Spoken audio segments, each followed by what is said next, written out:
जरा सोचो दोस्तों कि अगर आपके पास ऐसी पावर्स आ जाएं जिसमें आप सिर्फ अपने दिमाग के इस्तेमाल से किसी भी चीज को कंट्रोल कर सके, लेकिन चीजें जितनी सीधी दिखती हैं उतनी है नहीं।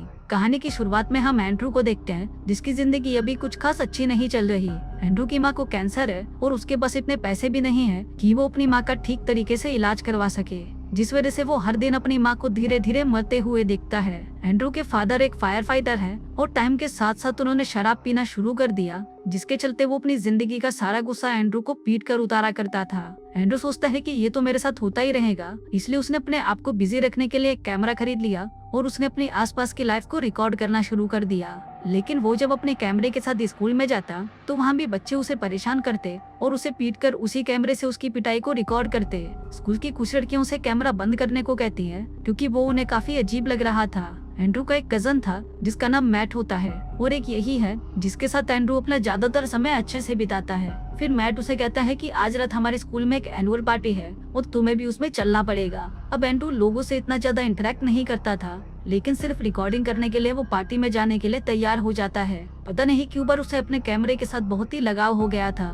फिर उस रात वो पार्टी में जाते हैं। एंड्रू को लगा कि आज रात वो सब कुछ अच्छे से रिकॉर्ड करेगा, लेकिन तभी वहाँ खड़े आदमी को लगता है कि एंड्रू उसकी गर्लफ्रेंड को रिकॉर्ड कर रहा है, इसलिए वो एंड्रू को धमकी देकर वहाँ से भगा देता है। एंड्रू बाहर जाकर रोने लगता है कि तभी स्टीव नाम का एक लड़का उसके पास आता है। उसके पास आते ही एंड्रू रोना बंद कर देता है क्योंकि बाहर से वो खुद को स्ट्रॉन्ग दिखाया करता था। तभी स्टीव उसे कहता है कि जल्दी चलो, हमें एक बहुत ही कमाल की चीज मिली है और हम तुम्हारे कैमरे से उसे रिकॉर्ड कर लेंगे। फिर वो दोनों जंगल के रास्ते होते हुए खाली मैदान में आते हैं। स्टीव के सारे दोस्त वहाँ से जा चुके थे, लेकिन यहाँ पर हम मैट को देखते हैं जो कि वहाँ पर उनका इंतजार कर रहा था। उस जगह पर एक अजीब सा होल था जो काफी गहरा था, लेकिन जहाँ तक उन्हें पता था कि इससे पहले यहाँ पर कोई होल नहीं था, इसलिए अब उन्हें किसी भी हालत में ये जानना था कि वहाँ पर है तो है क्या। अब बाहर से वो छोटा सा दिखने वाला होल अंदर से एक बहुत ही बड़ी गुफा था। फिर अंदर जाने पर उन्हें वहाँ पर कुछ क्रिस्टल्स मिलते हैं। अभी क्रिस्टल थे क्या, उन्हें इसका बिल्कुल भी आइडिया नहीं था। तभी वो लोग उसे छूने लगते हैं और क्रिस्टल को छूते ही वो लाल रंग में चमकने लगता है। इसके बाद उन तीनों की नाक से खून निकलने लगता है, पर इसका मतलब ये नहीं कि वो तीनों मर गए थे। फिर कुछ हफ्तों बाद हम उन तीनों को एक साथ देखते हैं और वो तीनों अपनी पावर्स की प्रैक्टिस कर रहे थे। ये काफी अजीब लग रहा था, पर ये पावर्स उन्हें उन्हीं क्रिस्टल से मिली थी। इन पावर्स को साइंटिफिक लैंग्वेज में टेलीकिनेसिस कहते हैं, जिसमें किसी का भी दिमाग इतना ज्यादा पावरफुल हो जाता है कि बस उसके सोचने से वो बिना किसी चीज को छुए उसे हिला डुला सकता है। अब वो पावर्स उन तीनों को मिली थी, लेकिन उनमें से एंड्रू बहुत ही जल्दी उनका इस्तेमाल करना सीख गया था और शायद इसीलिए अब उसे उसका कैमरा पकड़ने के लिए किसी की भी जरूरत नहीं थी। इसके बाद वो तीनों एक बार फिर से उसी जगह पर जाते हैं, लेकिन इस बार वहाँ पर कोई होल नहीं था क्योंकि आसपास की मिट्टी फिसलने की वजह से वो गुफा बंद हो चुकी थी। इसके बाद वो तीनों सोचते हैं कि आखिर इन पावर्स का किया क्या जाए। अब वो तीनों थे तो बच्चे ही, इसलिए वो ज्यादा से ज्यादा क्या ही सोच सकते थे। वो वहाँ से सीधा अपने स्कूल जाते हैं और अपने स्कूल की लड़कियों को परेशान करने लगते हैं। फिर वो एक रेस्टोरेंट में जाकर वहाँ की वेटर्स को परेशान करते हैं, लेकिन फिर इतना ही नहीं, वो तीनों एक मॉल में जाकर वहाँ की चीजों को इधर उधर फेंकने लगते हैं और एक छोटी बच्ची को डराने लगते हैं। अब वो तीनों वो सभी चीजें कर पा रहे थे जिनके बारे में वो कभी सिर्फ सोचा ही करते थे।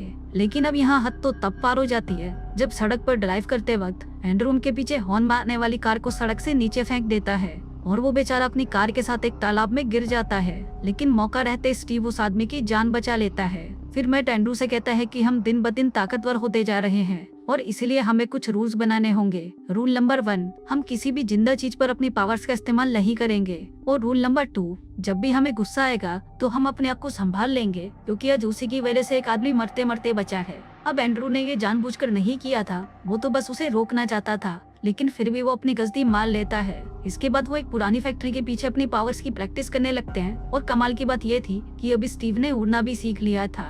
वो ये एंड्रू और मैट को भी सिखाता है। शुरुआत में तो उन्हें परेशानी होती है, लेकिन आखिर में वो भी बैलेंस करके उड़ना सीख जाते हैं। अब बादलों तक उड़ना उनके लिए कोई बड़ी बात नहीं थी। फिर एक दिन जब वो आसमान में बास्केटबॉल खेल रहे थे, तभी अचानक एक प्लेन स्टीव से जाकर टकरा जाता है, जिससे वो सीधा नीचे गिरने लगता है। लेकिन खुशकिस्मती से उसके नीचे गिरने से पहले एंड्रू उसे पकड़ लेता है।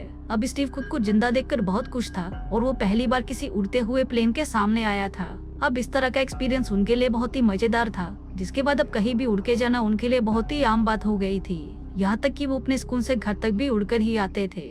फिर स्टीव एंड्रू से कहता है कि तुम कोई टैलेंट शो में हिस्सा क्यों नहीं ले लेते, और जो हमारे पास टेलीकिनेसिस की पावर है हम उन्हें किसी जादू की तरह दिखाएंगे। फिर अगले दिन वो टैलेंट शो में हिस्सा लेते हैं। स्टीव के स्टेज पर आते ही सभी जोर जोर से तालियां बजाते हैं क्योंकि वो स्कूल में काफी फेमस था। लेकिन फिर जैसे ही एंड्रू की बारी आती है तो सभी लोग उसका मजाक उड़ाने लगते हैं, लेकिन उनकी हंसी भी तब तक थी जब तक वो अपनी पावर्स का इस्तेमाल नहीं करता। एंड्रू ऐसे ऐसे करतब दिखाता है कि वहाँ पर बैठी ऑडियंस को अपनी आंखों पर यकीन नहीं होता। सभी को लगा कि एंड्रू अचानक से इतना स्मार्ट कैसे हो गया। इसके बाद एंड्रू रातों रात अपने स्कूल में काफी फेमस हो जाता है।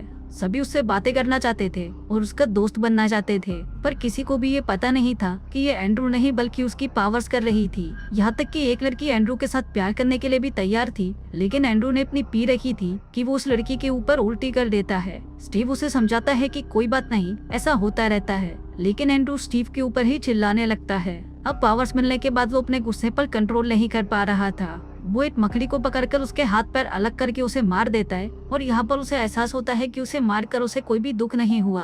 दूसरी तरफ बिना दवाइयों के एंड्रू की माँ की तबीयत दिन ब दिन खराब होती जा रही थी। फिर एंड्रू के डैड को जब उसके कैमरे के बारे में पता चलता है तो वो उसके ऊपर बहुत चिल्लाता है क्योंकि उसकी कीमत बहुत ज्यादा थी। अब इसके लिए उसके डैड उसे पीटने लगते हैं, लेकिन इस बार एंड्रू उन्हें ही उठाकर फेंक देता है। दूसरी ओर मैट और स्टीव की नाक से खून आने लगता है क्योंकि एंड्रू अपनी पावर्स का बहुत ज्यादा इस्तेमाल करने लगा था। स्टीव उससे मिलने आता है, लेकिन एंड्रू उसे कहता है कि वो उससे दूर रहे। लेकिन जब स्टीव उसे फोर्स करता है तो एंड्रू उसके ऊपर बिजली गिरा देता है, जिसकी वजह से स्टीव की तुरंत मौत हो जाती है। अब स्टीव की डेड बॉडी उन्हें मैदान के बीच आधी जली हुई मिली थी, लेकिन मैट को एंड्रू पर शक था क्योंकि उस रात उनके शहर पर कहीं भी बिजली नहीं गिरी थी। अब एंड्रू ग्रेवयार्ड में भी रिकॉर्ड कर रहा था, लेकिन मैट उसे रिकॉर्डिंग बंद करने को कहता है, पर यहाँ पर एंड्रू उसकी नहीं सुनता और वो बिना कुछ कहे वहाँ से चला जाता है। लेकिन उसे फिर भी स्टीव की मौत पर बुरा लग रहा था, इसलिए वो सबके जाने के बाद स्टीव की कब्र पर आकर उससे माफी मांगता है। इसके बाद वो अपने स्कूल में जाता है, लेकिन यहाँ पर एक लड़का उसे फिर से परेशान करता है। लेकिन फिर एंड्रू उससे बदला लेने के लिए उसके दांतों को उसके जबड़ों से उखाड़ देता है और उसकी रिकॉर्डिंग करके उन्हें टॉयलेट में फ्लश कर देता है। अब एंड्रू खुद को इस पूरे प्लेनेट का सबसे पावरफुल इंसान समझने लगा था। इसके बाद मैट एंड्रू के पास आता है क्योंकि उसने एक बार फिर से किसी को नुकसान पहुंचाया था और उन्होंने मिलकर जो रूल्स बनाए थे एंड्रू उनमें से किसी का भी पालन नहीं कर रहा था। लेकिन यहाँ पर एंड्रू को बहुत गुस्सा आता है क्योंकि वो अपनी माँ के लिए दवाइयाँ लेने जा रहा था और उसे लग रहा था कि मैट उसे समझाकर उसका टाइम वेस्ट कर रहा है। इसके बाद जब एंड्रू दवाइयाँ लेने जाता है तो मेडिकल स्टोर वाला उसे कहता है कि तुम्हारे डैड ने पिछली बार के भी पैसे नहीं दिए और ऐसे में हम तुम्हें और उधार नहीं दे सकते।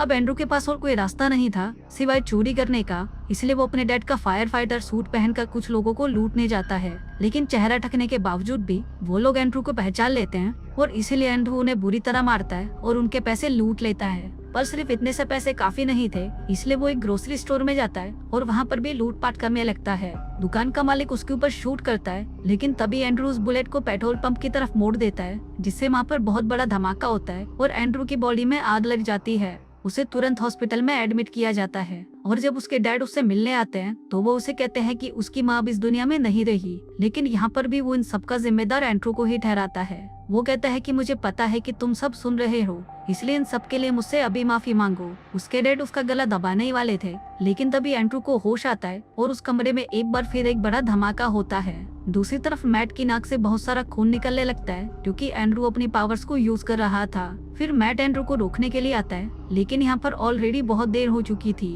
एंड्रू अपने डैड को नीचे फेंक देता है, पर मैट उन्हें नीचे गिरने से बचा लेता है। लेकिन ये एंड्रू को बिल्कुल भी पसंद नहीं आता, इसलिए वो उसके ऊपर एक हेलीकॉप्टर फेंक देता है और उसे कार समेत उठाकर एक टावर के ऊपर ले जाता है। उस कार में मैट की गर्लफ्रेंड भी थी जो कार के साथ ही नीचे गिरने लगती है, लेकिन तभी मैट उसे सही सलामत वहाँ से बाहर निकाल लेता है। फिर वो एंड्रू को समझाने की कोशिश करता है, लेकिन एंड्रू से बहुत नाराज था क्योंकि उसने उसके फादर को बचा लिया, इसलिए वो मैट को एक बस के नीचे कुचल देता है। मैट बुरी तरह से घायल हो गया था, पर फिर भी वो उसे रोकने की पूरी कोशिश करता है।